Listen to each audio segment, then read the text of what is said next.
ఈ దినాల్లో ఎంతోమంది దేవుని ప్రజలు కూడా ఏది నిజమైనటువంటి ఆశీర్వాదం తెలుసుకోలేక దేవుడు నన్ను ఎంతగానో ఆశీర్వదించాడని చెప్పుకుంటూ భ్రమసిపోతూ పిల్లరా ఈ లోక సంబంధమైనటువంటి వాటి విషయాల్లో సంతోషానందానికి లోనవుతా ఉన్నారండి.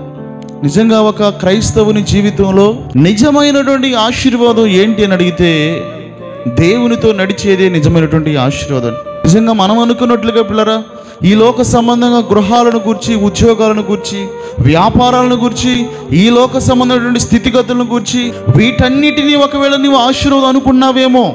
అలా అయితే ఈరోజు దేవుని జ్ఞానం తెలియనటువంటి అన్యజనులు, నాస్తికులు, హేతువాదుల కుటుంబాల్లో కూడా పిల్లరా ఇవన్నీ కూడా మనకు కనిపిస్తాయి.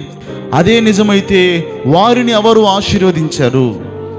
నిజముగా నీ జీవితంలో ప్రభువుతో నడిచేటువంటి ధన్యతను కలిగి నీవు జీవించడమే నీ జీవితంలో నిజమైనటువంటి ఆశీర్వాదం.